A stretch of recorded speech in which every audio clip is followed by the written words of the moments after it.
السلام علیکم ورحمۃ اللہ وبرکاتہ۔ الحمد للہ رب العالمین والعاقبۃ للمتقین والصلاة والسلام علی سید الانبیاء والمرسلین نبینا وحبیبنا وامامنا وقدوتنا وقائدنا وقرۃ اعیننا ونور قلوبنا وخلیل ربنا محمد وعلى آلہ وصحبہ ومن تبعهم بإحسان إلى يوم الدین لا حول ولا قوة الا باللہ۔ اما بعد فاعوذ باللہ السمیع العلیم من الشیطان الرجیم من ہمزہ ونفخہ ونفثہ۔ ما كان محمد ابا احد من رجالکم ولكن رسول اللہ وخاتم النبیین وکان اللہ بکل شیء علیما۔ معزز علماء کرام، سامعین حضرات، مجھے بڑی شدت سے احساس ہے کہ آپ بڑی دیر سے ماشاءاللہ دل جمعی کے ساتھ اس پروگرام میں تشریف فرمائے ہیں۔ مغرب کی نماز کے بعد سے بتایا گیا کہ یہ پروگرام الحمدللہ جاری و ساری ہے۔ اس پرفتن دور میں ایسے پروگرام منعقد کرنا جہاں سے آپ کو قال اللہ اور قال رسول اللہ صلی اللہ علیہ وسلم کی صدائیں سننے کو مل رہی ہیں، یقیناً ایک بہت عظیم کام ہے۔ جو بھی ساتھی اس میں محنت کر رہے ہیں اور جنہوں نے اس کے لیے کوشش کی، جس انداز میں بھی حصہ ڈالا، ان سب کے لیے دعا گو ہے۔ اللہ تعالیٰ ان کے اہل اور مال میں، ان کی زندگیوں میں برکت عطا فرمائے اور ان کی اس کوشش اور کاوش کو اپنی بارگاہ میں قبول فرما لے۔ بڑے اختصار کے ساتھ اپنی گفتگو کو آگے بڑھاتے ہیں۔ یہ پروگرام ختم نبوت صلی اللہ علیہ وسلم کے عنوان پر منعقد ہو رہا ہے۔ بلا شبہ یہ ایک بہت عظیم عنوان ہے، بلکہ یہ ایک عظیم ذمہ داری کا نام ہے۔ پیارے پیغمبر جناب محمد رسول اللہ صلی اللہ تعالی علیہ وآلہ وسلم کو اللہ تعالیٰ نے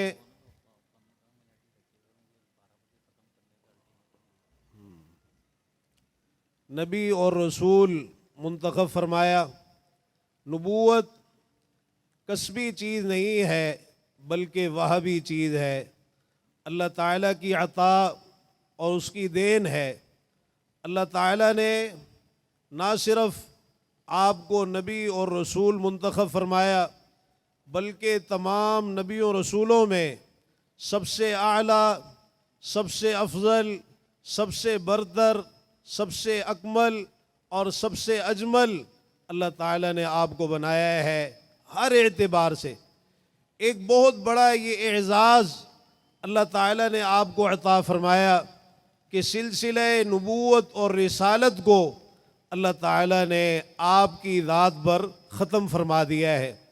قرآن مجید کے اندر بڑا دو ٹوک اعلان اللہ تعالیٰ نے اس حوالے سے فرمایا، ما کان محمد ابا احد من رجالکم ولکن رسول اللہ وخاتم النبیین۔ محمد الرسول اللہ صلی اللہ علیہ وسلم تمہارے مردوں میں سے کسی کے والد نہیں ہیں، آپ تو اللہ کے رسول ہیں، خاتم النبیین ہیں۔ اللہ تعالیٰ نے اس چیز کا فیصلہ فرما دیا تھا کہ آپ کے بعد کسی نبی اور رسول نے نہیں آنا، چنانچہ آپ کے صاحبزادے جو چھوٹی عمر کے اندر ہی دنیا سے رخصت ہو گئے۔ اس میں بھی ایک بہت بڑی حکمت یہی تھی کہ سلسلہ نبوت اور رسالت کو اللہ تعالیٰ نے آپ پر ختم فرمانا تھا۔ سیدنا انس رضی اللہ عنہ فرماتے ہیں مسند احمد میں، رحمت اللہ علی ابراہیم لو عاش کان صدیقا نبیا، اللہ کی رحمت ہو آپ کے بیٹے ابراہیم پر، آخری صاحبزادے آپ کے جو دنیا سے رخصت ہوئے، فرماتے اگر وہ زندہ رہتے تو صدیق اور نبی ہوتے۔ اللہ رب العزت کا یہ اٹل فیصلہ تھا، اسی لیے شروع میں فرمایا ما کان محمد ابا احد من رجالکم، فرمایا ولکن رسول اللہ و خاتم النبیین، آپ اللہ کے رسول ہیں، خاتم النبیین ہیں۔ سلسلہ نبوت کو اللہ تعالیٰ نے آپ پر ختم فرما دیا ہے۔ یہ خاتم النبیین، اس کی قرات دونوں طرح ہے، خاتم النبیین بھی ہے اور بعض قرآن نے اس کو خاتم النبیین بھی پڑھا ہے۔ ختم کا لفظ عربی کے اندر بنیادی طور پر 3 معنی میں استعمال ہوتا ہے۔ نمبر 1، کسی چیز کے اوپر مہر لگا دینا۔ نمبر 2، کسی چیز کو اس طرح پختہ کر دینا اور ڈھانپ دینا کہ اس کے بعد پھر اس کے اندر کوئی اور چیز داخل نہ ہو سکے۔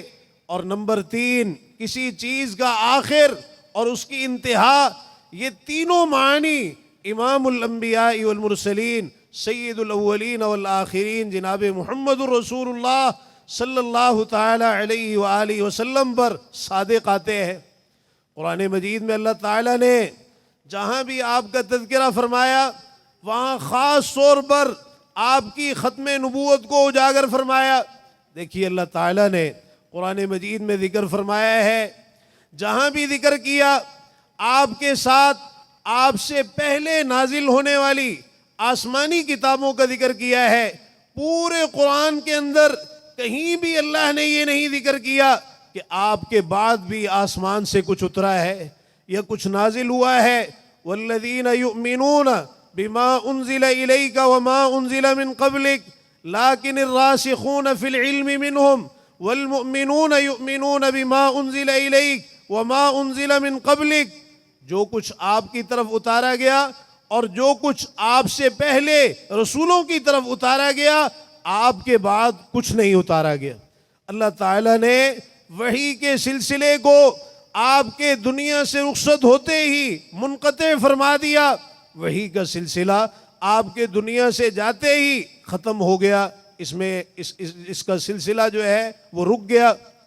قرآن مجید کے اندر اللہ تعالیٰ نے آپ کی نبوت اور رسالت کو پوری انسانیت کے لیے ذکر فرمایا۔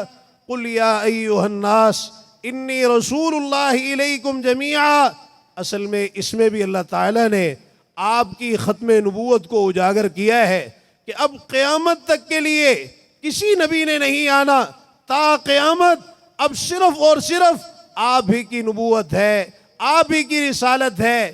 عیسیٰ علیہ السلام بھی قرب قیامت تشریف لائیں گے تو آپ کے امتی کی حیثیت سے آئیں گے۔ اسی لیے آپ کی نبوت اور رسالت کو اللہ تعالیٰ نے عالمگیر رکھا ہے اور اس کو سب کے لیے رکھا ہے۔ بعثت الی کل احمر و اسود، فرمایا مجھے ہر سرخ اور سیاہ کی طرف اللہ تعالیٰ نے مبعوث فرمایا ہے۔ اسی طرح دین کی تکمیل اللہ تعالیٰ نے فرما دی۔ تکمیل دین کے اعلان میں سب سے نمایاں چیز آپ کی ختم نبوت ہے۔ الیوم اکملت لکم دینکم واتممت علیکم نعمتی ورضیت لکم الاسلام دینا۔ اب قیامت تک کے لیے صرف وہی شریعت ہے جو آپ پر نازل کی گئی، چاہے وہ قرآن کی صورت میں ہے، چاہے وہ پیارے پیغمبر جناب محمد رسول اللہ صلی اللہ علیہ وسلم کی احادیث مبارکہ کی صورت میں ہے۔ ترکت فیکم امرین لن تضلوا ما تمسکتم بہما کتاب اللہ و سنتی، میں تم میں 2 چیزیں چھوڑ کے جا رہا ہوں، جب تک انہیں مضبوطی سے تھامے رکھو گے کبھی گمراہ نہیں ہوگے۔ ایک اللہ کی کتاب قرآن مجید ہے اور دوسری میری سنت اور میرا طریقہ ہے۔ قیامت تک کے لیے اب صرف یہی شریعت ہے، کوئی دوسری شریعت ہرگز نہیں ہے۔ کوئی اپنی نسبت چاہے کسی کی طرف بھی کر لے، اب قیامت تک جتنے بھی لوگ ہیں آپ کی امت ہی شمار ہوں گے۔ آپ کی اس امت کو اللہ تعالیٰ نے آخری امت بنایا۔ رسول اللہ صلی اللہ علیہ وسلم نے ایک حدیث میں ارشاد فرمایا، حجۃ الوداع کے موقع پر صحابہ کا ٹھاٹھے مارتا ہوا سمندر ہے، فرمایا لوگو ایھا الناس